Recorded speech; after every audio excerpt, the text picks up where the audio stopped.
नमस्कार दोस्तों, कैसे हैं आप सभी। कक्षा 11 में मैंने अभी तक आपका अध्याय 2 तक ही पढ़ाया है और उसमें भी कुछ टॉपिक्स छूटे हुए हैं। तो इसके लिए मैं आपसे बहुत बहुत रिक्वेस्ट करता हूं कि प्लीज़ थोड़ा सा वेट कर लीजिए, क्योंकि मुझे समय इस समय नहीं मिल पा रहा है। अपना भी कोचिंग देखना रहता है और प्लस बहुत सारे वर्क रहते हैं, इस वजह से मैं वीडियो बना नहीं पाता। 12th का भी मैं पूरी तरीके से अभी वीडियो बना नहीं पा रहा हूँ। थोड़ा सा समय लगेगा, जैसे ही मैं खाली होता हूँ आपके लिए वीडियो बना दूंगा। ठीक है, जुड़े रहिए। कहीं ना कहीं से जैसे भी मुझे समय मिलेगा मैं आपके लिए तत्पर रहूंगा, आपके लिए वीडियो बनाऊंगा। ठीक है, आप उससे पढ़िएगा। चूंकि 12th का बोर्ड है, इसलिए मैं थोड़ा सा वहाँ पर ज़्यादा फोकस कर रहा हूँ और वहाँ पर चैप्टर्स ज़्यादा हो चुके हैं। मैं एग्ज़ाम तक 12th का कंप्लीट करा दूंगा सिलेबस। 11th का हो सकता है कुछ टॉपिक बचा रह जाए, तो वो धीरे धीरे आपका कवर होता रहेगा। पढ़ते रहिए, जुड़े रहिए।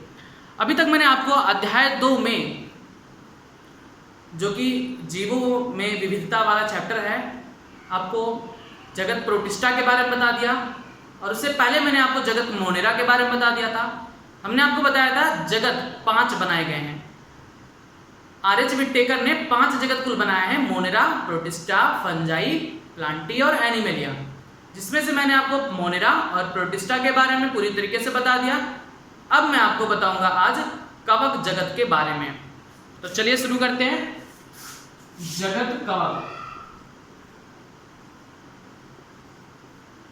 Kingdom fungi. कवक को इंग्लिश में फंजाई कहा जाता है। ये क्या है, कैसे जीव हैं, तो ध्यान से सुनेंगे। कवक ऐसे जीव हैं जिनमें यूकैरियोटिक कोशिका तो पाई जाती है, लेकिन उन कोशिकाओं में क्लोरोफिल नहीं पाए जाते। कवक एक कोशिकीय भी हो सकते हैं, बहुकोशिकीय भी होते हैं। एक कोशिकीय का एग्जाम्पल यीस्ट, बहुकोशिकीय में बहुत सारे हैं जैसे मशरूम वगैरह। तो इन्हें हम सरल पौधे भी कह सकते हैं, सरल पादप, लेकिन पादप की कैटेगरी में नहीं आते। लेकिन इनका अध्ययन वनस्पति विज्ञान के ही अंतर्गत किया जाता है।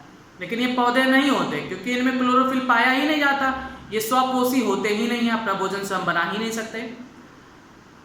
ये पूरी तरीके से परपोषी होते हैं और मृतोपजीवी होते हैं। ये ऐसे जीव हैं जिनका शरीर यूकैरियोटिक कोशिकाओं से बना है, लेकिन अपना भोजन स्वयं बना नहीं सकते। इन्हें ये अपना भोजन सड़े गले मृत अवशेषों से प्राप्त करते हैं। इन्हें हम मृतोपजीवी भी कहते हैं।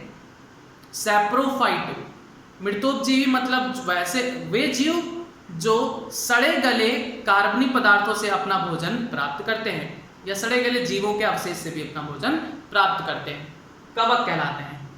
सबसे पहला पॉइंट ही आपका ये रहेगा कि कवक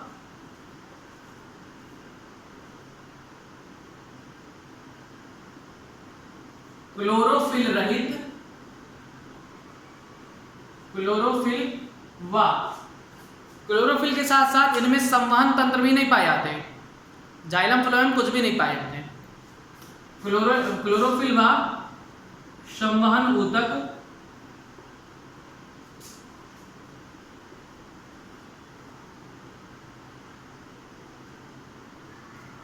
रहित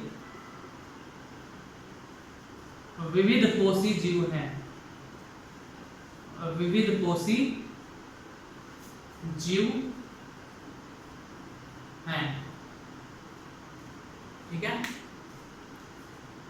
ये क्लोरोफिल इनके शरीर में नहीं पाया जाता। इनके शरीर में संवहन ऊतक, जाइलम फ्लोएम, जैसे पौधों में 2 चीजें पाई जाती हैं, जाइलम और फ्लोएम, जिनके द्वारा जल और खनिज पदार्थों का संवहन होता है। इनमें ये नहीं पाए जाते। इनका शरीर एक थैलस के रूप में होता है। थैलस एक निश्चित आकृति, अजीब तरीके से थैलस की तरीके से इनकी संरचना होती है। ठीक है,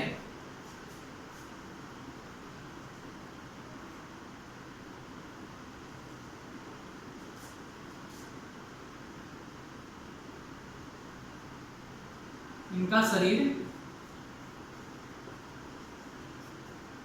थैलस के रूप में होता है। ठीक है, दूसरा इंपॉर्टेंट पॉइंट कि कवक विज्ञान की हम अध्ययन किस शाखा के अंतर्गत करते हैं। तो कवक विज्ञान का अध्ययन वनस्पति विज्ञान की एक शाखा जिसका नाम है कवक विज्ञान, से इंग्लिश में माइकोलॉजी या माइसीटोलॉजी कहते हैं, उसी के अंतर्गत किया जाता है। तो ये भी आप पॉइंट लिख लीजिए, कवकों का अध्ययन, कवकों का अध्ययन वनस्पति विज्ञान की एक शाखा, इसका नाम है कवक विज्ञान। कवक विज्ञान से इंग्लिश में कहते हैं माइकोलॉजी और माइसीटोलॉजी, माइकोलॉजी और माइसीटोलॉजी के अंतर्गत किया जाता है, के अंतर्गत किया जाता है। कवक विज्ञान का अध्ययन किसके अंतर्गत किया जाता है? कवक विज्ञान के अंतर्गत, माइकोलॉजी या माइसीटोलॉजी के अंतर्गत हम कवकों का अध्ययन करते हैं। ठीक, ये इंपॉर्टेंट पॉइंट। दूसरा इंपॉर्टेंट पॉइंट पूछा जा सकता है कि बताइए कवक विज्ञान के जनक कौन है। जैसे हमने बताया था कि जीवाणु विज्ञान के जनक कौन है, जीवाणु विज्ञान के जनक, उसी तरीके से यहाँ पर कवक विज्ञान के जनक भी पूछे जा सकते हैं। और बहुत सारे हमने जितने भी जनक बता रहे हैं वो सारे इंपॉर्टेंट है, उसको याद करते रहिएगा। जैसे जीवाणु के जनक हैं आपके एंटोनियो वॉन ल्यूवेनहॉफ, उसी तरीके से कवक विज्ञान के जनक हैं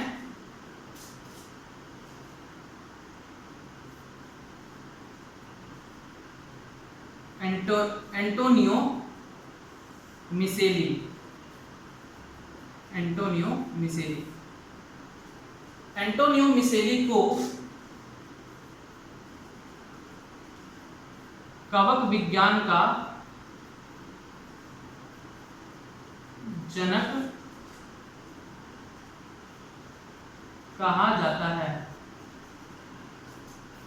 ठीक है, ये इंपॉर्टेंट पॉइंट है। दूसरा पूछा जा सकता है कि भारतीय कवक विज्ञान के जनक कौन, तो उनका नाम है E.J. बटलर। E.J. बटलर को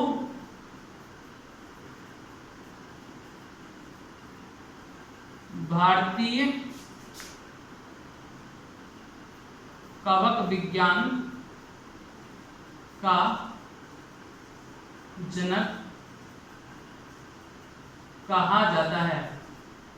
E.J. बटलर को भारतीय कवक विज्ञान का जनक कहा जाता है। ठीक है, तो इतने बातें कवक के बारे में जो इंपॉर्टेंट थी। अब उसके बाद हम देखेंगे कि ये कहाँ पाए जाते हैं, कवक कहाँ पाए जाते हैं। वासस्थान, हैबिटेट।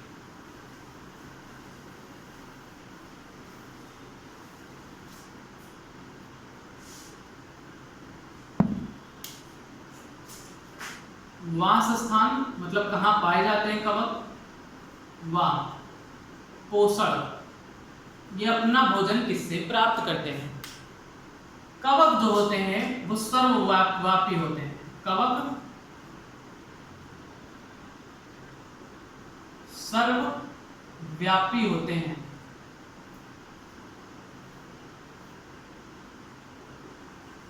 कवक सर्वव्यापी होते हैं। सर्वव्यापी का मतलब होता है कि कवक हर जगह पर पाए जाते हैं, समस्त जगहों पर कवक पाए जाते हैं। ये पौधों पर परजीवी या सहजीवी के रूप में पाए जाते हैं। आपने देखा होगा कभी कभी पेड़ों पर, उनकी शाखाओं पर ऐसे गोल गोल छत्रक नुमा बन जाता है। छत्रक, ऐसे गद्दे नुमा एक स्ट्रक्चर होती है, सफेद सफेद, इस तरह से छोटे छोटे बहुत सारे होते हैं। वो कवक ही होते हैं जो पौधे पर इस तरह से ग्रो करते हैं। ठीक है, तो पौधों पर यह परजीवी रूप से मतलब अपना भोजन नहीं बना पाएंगे, परजीवी मतलब उसके बनाए हुए भोजन का उपयोग करेंगे। परजीवी और सहजीवी मतलब साथ साथ पौधे के रहते हैं और एक दूसरे को लाभ पहुंचाते हैं। इस संबंध में ये पौधों के ऊपर पाए जाते हैं। ठीक है, कवक अन्य स्थानों जैसे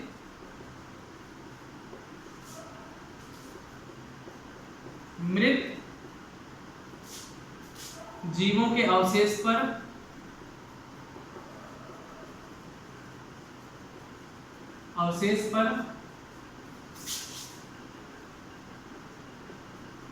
सड़े गले खाद्य पदार्थों जैसे अचार, मुरब्बा, रोटी, ब्रेड आदि पर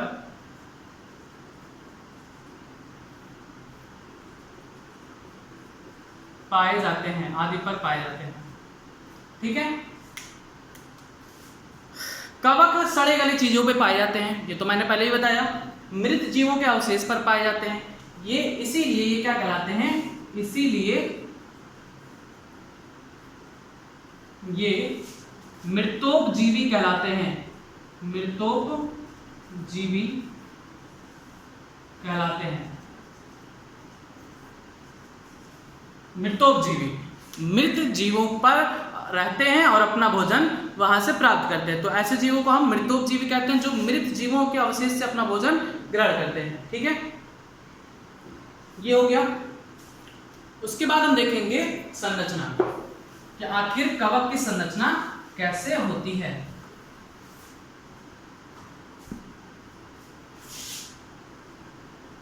स्ट्रक्चर, कवक की संरचना मैंने आपको बताया, कवक एक कोशिकीय भी होते हैं, जैसे ईस्ट का दूसरा नाम सैक्रोमाइसिस सेरिवेशी या इसे बेकर सिस्ट या बेयर सिस्ट भी कहते हैं। ईस्ट का प्रयोग बेकिंग चीजों में किया जाता है, केक हो गया, पेस्ट्री हो गया, ब्रेड हो गया, बियर हो गया, ये सारे यीस्ट की मदद से ही बनाए जाते हैं। Yeast is a type of fungi, unicellular fungi. एक कोशिकीय कवक के रूप में कौन है, यीस्ट। ठीक है, तो कवक एक कोशिकीय भी हो सकते हैं, बहुकोशिकीय भी हो सकते हैं। बहुकोशिकीय संरचना जो होती है इनकी, वो कवक सूत्रों से मिलकर बनती है। कवक सूत्र एक पतली धागेनुमा संरचना होती है, जिसको हम कवक सूत्र या इंग्लिश में हाइफी कहते हैं। बहुत सारे कवक सूत्र मिलकर इस एक कवक का संरचना बनाते हैं। तो बहुत सारे कवक सूत्र मिलकर एक कवक की संरचना बनाते हैं, और इन्हीं बहुत सारे कवक सूत्रों को के समूह को हम कहते हैं माइसीलियम। ठीक है, या हिंदी में कवक जाल। तो कवक का पूरा शरीर किससे मिलकर बना होता है, कवक सूत्रों से। कवक सूत्रों को समूह को क्या कहते हैं, कवक जाल या माइसीलियम। ठीक है, कवक सूत्र भी दो प्रकार के होते हैं, एक सेप्टेट, दूसरा एसेप्टेट। चलिए देखते हैं, पहले लिख लेते हैं इनकी संरचना, इनकी शारीरिक संरचना।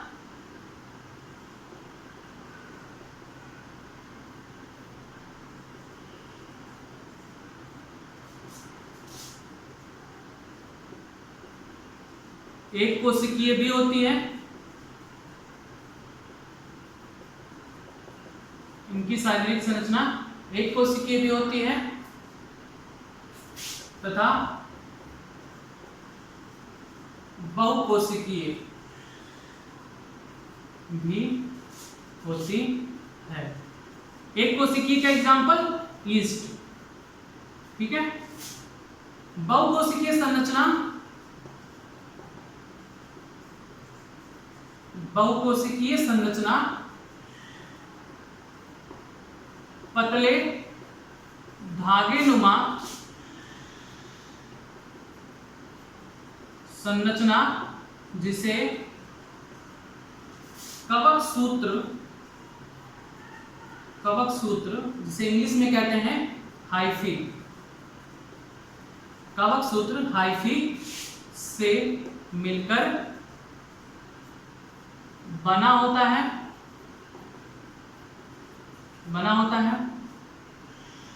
कवक सूत्र के समूह को, कवक सूत्र के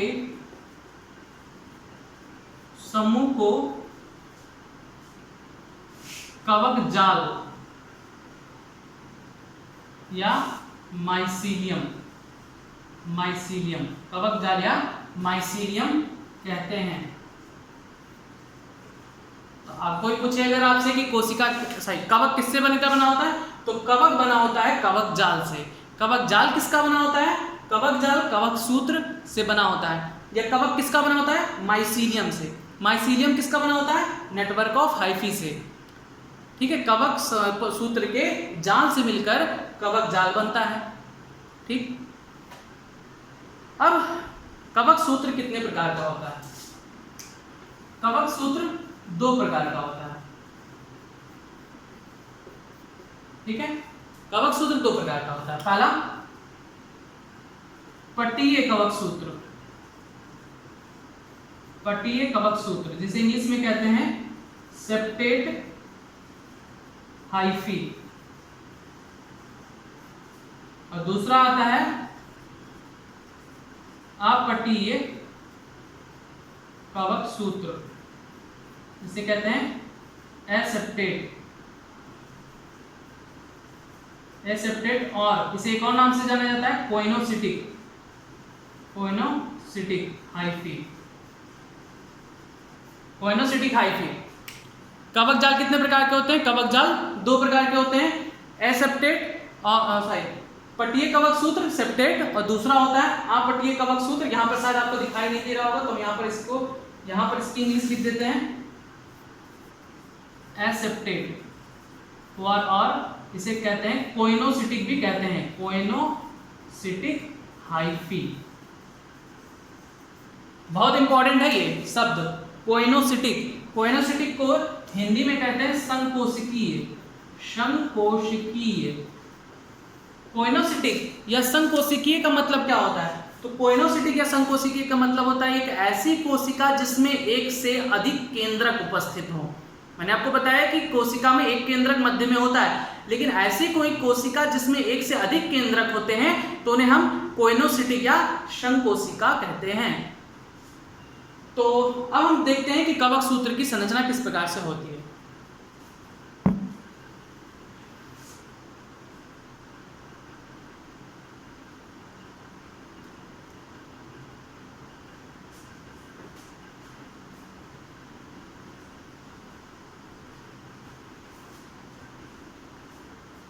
हमने आपको बताया कि कवक सूत्र से मिलकर बने होते हैं, और कवक सूत्र 2 प्रकार के होते हैं। एक पट्टीय कवक सूत्र जिसे हम कहते हैं सेप्टेट हाइफी,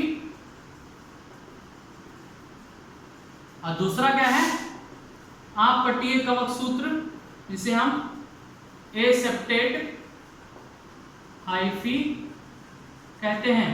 ठीक है, तो अब हम इनकी संरचना देखेंगे कि आखिर कैसे होता है।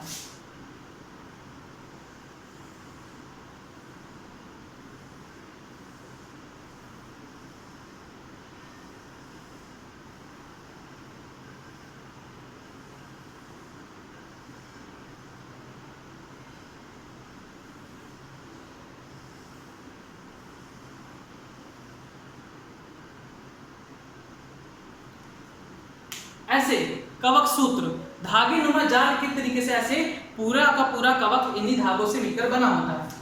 तो ऐसे कवक सूत्र जिनमें इस तरह से सेप्टेट पाया जाए, इस तरह से मतलब कोशिका पूरी तरीके से अलग हो जाए, तो इन्हें हम कहते हैं पट्टीय कवक सूत्र। इस तरह से एक संरचना पाई जाती है।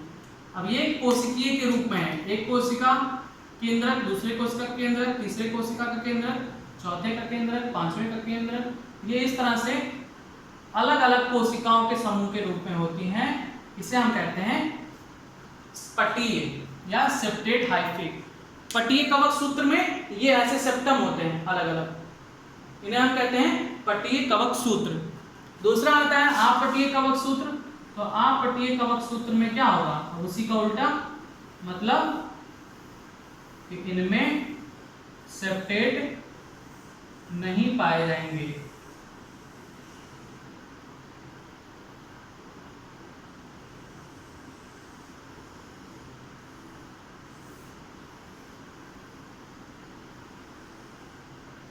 ठीक है, अब इसमें ये चीज सेप्टेट, ये जो हमने क्रॉस किया है, लाइनिंग खींची है, ये इसमें नहीं पाए जाते और इसमें ढेर सारे केंद्रक एक ही कोशिका के रूप में उपस्थित होते हैं।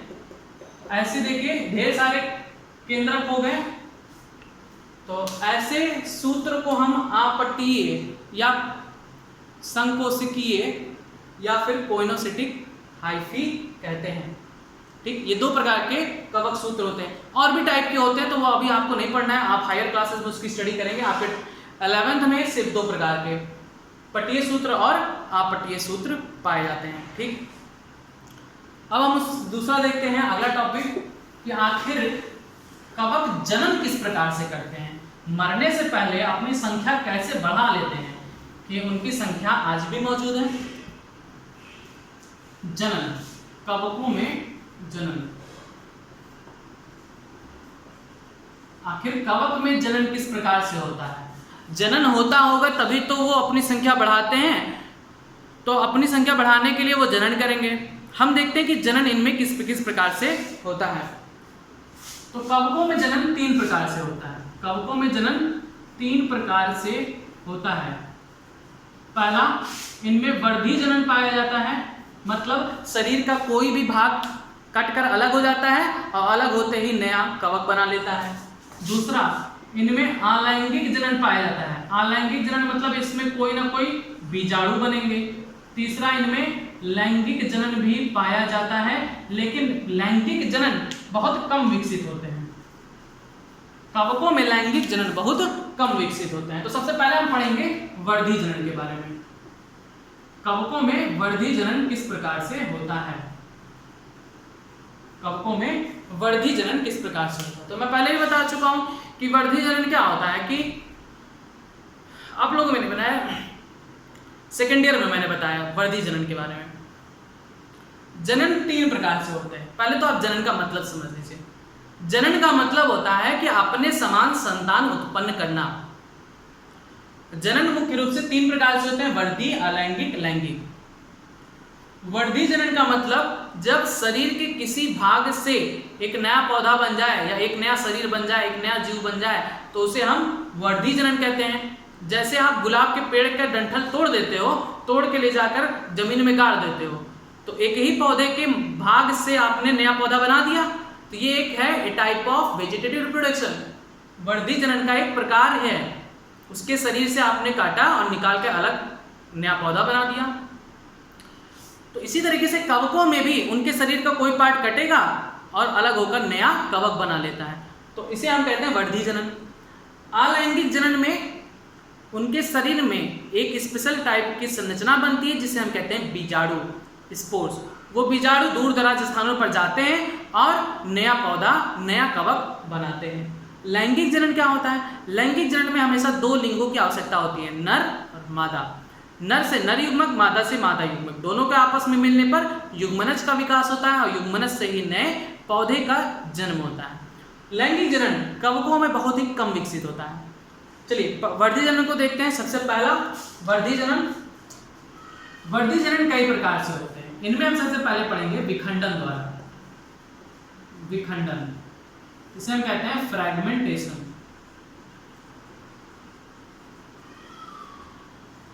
फ्रैगमेंटेशन, मान लो कवक है, कवक किसी बाह्य शक्ति द्वारा, मान लो हमने तोड़ दिया कवक को, अलग तरीके से अलग अलग कर दिया, तो ये कहलाता है विखंडन।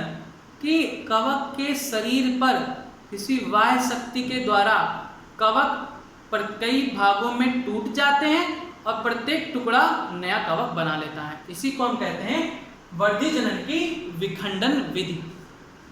ठीक, तो लिखेंगे इस विधि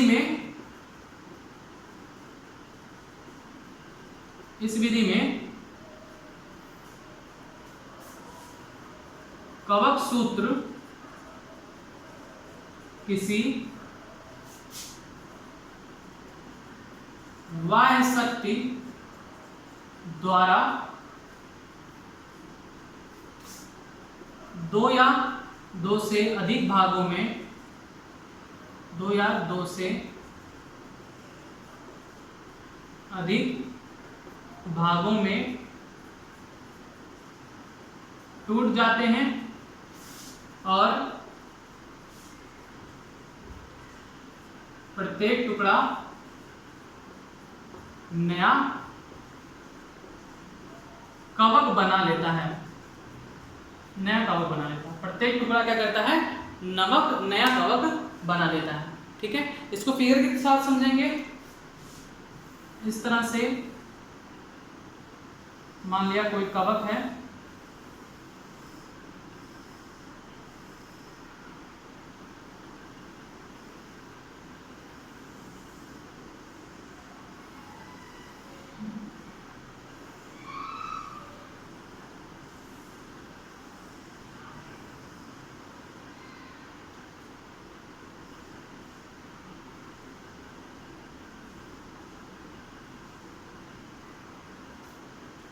ठीक है।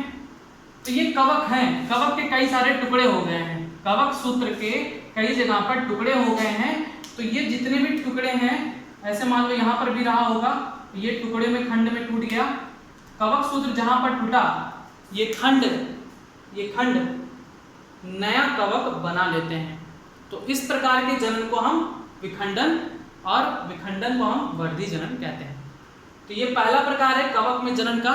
कवक में जनन विखंडन के द्वारा हो सकता है, शरीर का कोई भी भाग कटकर अलग हो जाता है किसी बाह्य शक्ति द्वारा, और प्रत्येक भाग नया कवक बना लेता है। ठीक, अगली विधि देखते हैं कवकों में कि और किस विधि द्वारा कवकों में जनन होता है। तो ये हो गया वर्धी जनन का पहला विधि, विखंडन। दूसरा आता है विभाजन, इसे हम कहते हैं फिजन। फिजन, ठीक है। ये जो टाइप है वर्धी जनन का, फिजन, विभाजन, ये मुख्यतया एक कोशिकीय कवक में पाया जाता है। और हमने पहले भी बताया एक कोशिकीय कवक किस में पाया जाता है या कौन सा एग्जाम्पल है। एक कोशिकीय कवक का एग्जाम्पल है यीस्ट। यीस्ट में विभाजन होता है इस प्रकार से, ये एक यीस्ट की कोशिका है, इसमें केंद्रक है यीस्ट का। पहले यीस्ट का केंद्रक विभाजित होगा और दो केंद्रक बना लेगा, और फिर इसका कोशिका द्रव्य विभाजित होगा, बीच से इसका कोशिका द्रव्य विभाजित होगा और ये बना लेगा दो अलग अलग कोशिका, दो अलग अलग कोशिका। ठीक है,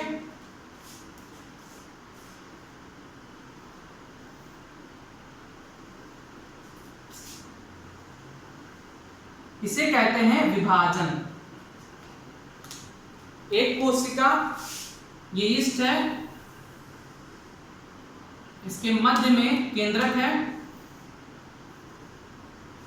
सबसे पहले विभाजन में यीस्ट का केंद्रक विभाजित होगा, फिर केंद्रक विभाजन के बाद कोशिका द्रव्य का विभाजन होगा और दो नई यीस्ट कोशिकाएं बन जाएंगी। देखिए एक यीस्ट से दो नई यीस्ट बनी, तो ये क्या है, जननी है, अपने समान संतान उत्पन्न कर रहा है। किस विधि द्वारा, विभाजन के द्वारा। ठीक है, तो ये था विभाजन विधि के द्वारा कवकों में जनन। अगला आता है मुकुलन द्वारा।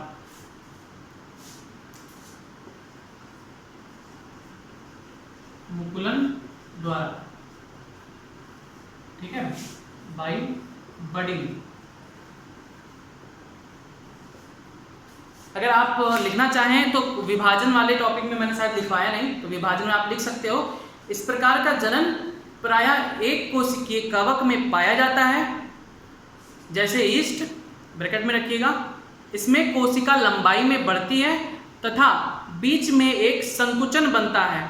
बीच में, यीस्ट के बीच में एक संकुचन बनता है, कॉन्स्ट्रिक्शन, और इसी संकुचन के बनने से दो पुत्री कोशिकाएं बन जाती हैं। दो पुत्री कोशिकाएं बन जाती हैं।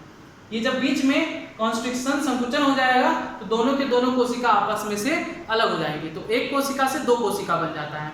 ठीक, अगला आप देखते हैं मुकुलन द्वारा।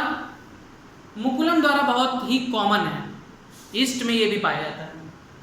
ईस्ट के शरीर से एक उभार बनता है, उसी के शरीर में एक उभार बनने लगता है जिसे हम मुकुल या बड कहते हैं। उस बड के मात्र ईस्ट से अलग होने पर एक नया कवक जन्म लेता है। ठीक है, मान लेते हैं कि ये है एक ईस्ट।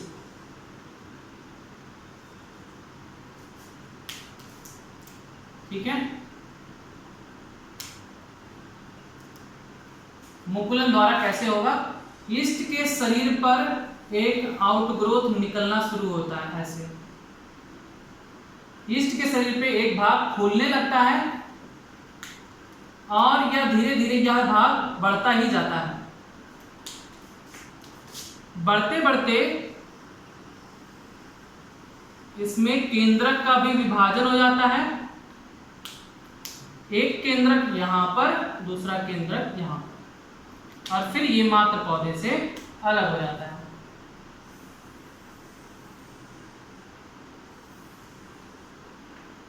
इस तरह से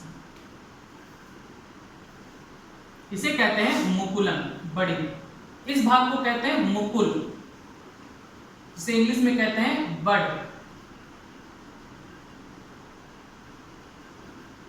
बड। तो मुकुलन या बडिंग में क्या होता है कि मात्र कोशिका के शरीर पर एक उभार उत्पन्न होता है जिसे हम मुकुल या बड कहते हैं, या मुकुल आकार में धीरे धीरे बढ़ता रहता है और धीरे धीरे कोशिका केंद्रक का विभाजन होता है। केंद्रक के विभाजन के पश्चात कोशिका द्रव्य का विभाजन हो जाता है और इस प्रकार से दो नए ईस्ट का जन्म होता है एक ईस्ट से। ठीक, तो ये है टाइप मुकुलन द्वारा। ठीक है,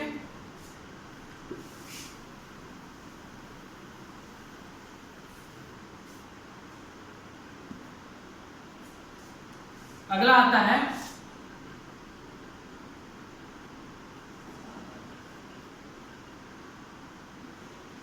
क्लेमाइडो बीजाणु द्वारा। क्लेमाइडो बीजाणु द्वारा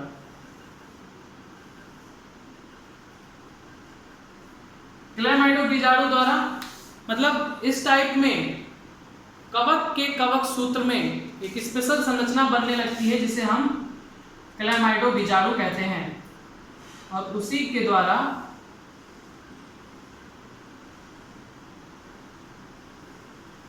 इनमें विभाजन होता है।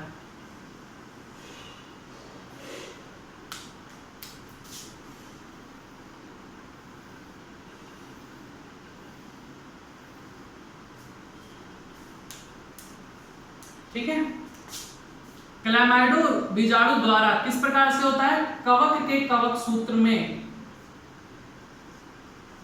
क्लेमाइडो बीजाणु बनता है। इसे हम कहते हैं क्लेमाइडो बीजाणु, इन्हें क्लेमाइडो बीजाणु कहते हैं।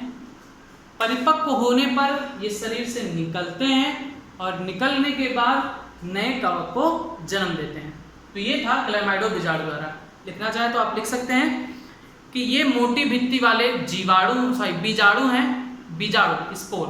ये मोटी भित्ति वाले बीजाणु हैं जो प्रतिकूल परिस्थितियों में, अनुकूल परिस्थितियों में नहीं, प्रतिकूल परिस्थितियों, मान लो कि टेम्परेचर बहुत ज़्यादा हो रहा है तो कवक अब मृत्यु के कगार पे है, कवक जान चुका है कि वह जी नहीं पाएगा, तो ऐसे कंडीशन में कवक को अपनी जाति को बनाए रखने के लिए फटाफट वह बीजाणु बना देता है। अब बीजाणु बनने के बाद प्रतिकूल परिस्थिति में बीजाणु वैसे ही पड़ा रहता है। जब फिर से अनुकूल परिस्थिति आती है, वातावरण सही हो जाता है, तापमान सही हो जाता है, तो फिर से वो बीजाणु ग्रो करती है और नए कवक को जन्म देती है। तो ये मोटी भित्ति वाले बीजाणु हैं जो प्रतिकूल परिस्थितियों में कवक सूत्र से बनते हैं तथा अंकुरण के बाद नए कवक सूत्र को जन्म देते हैं। जैसे राइजोपस में, Rhizopus is a type of fungi जिनमें क्लेमाइडोस्पोर का फॉर्मेशन होता है। ठीक है, एग्जांपल लिख लीजिएगा राइजोपस। ठीक, तो इतने एग्जाम्पल आपके वर्धी जनन के कवकों में किस प्रकार से जनन होता है, ये वर्धी जनन में हमने आपको बताया। अब कवक में अलैंगिक जनन और लैंगिक जनन बचा रह जाएगा। और कवकों का वर्गीकरण, कवकों को वर्गीकृत किया गया है फाइकोमाइसीटीज, बेसिडियोमाइसीटीज और ड्यूट्रोमाइसीटीज में। तो ये सारे टॉपिक्स को मैं अगले भाग में आपको जल्द ही प्रोवाइड कराऊंगा। ठीक है, आप जुड़े रहिए बायोलॉजी इन हिंदी चैनल से जल्द मैं आपको टॉपिक्स सारे क्लियर करा दूंगा। अब मेरा एक क्वेश्चन है, क्वेश्चन पहला ये कि बताइए कवक स्वपोषी होते हैं या परपोषी होते हैं। ठीक है, दूसरा, कवक की कोशिका भित्ति किसकी बनी होती है। ठीक, चौथा, कवक कहां पर पाए जाते हैं। ठीक है, पांचवा क्वेश्चन, कवक विज्ञान जिसके अंतर्गत हम कवकों का अध्ययन करते हैं उसे इंग्लिश में क्या कहते हैं। ठीक,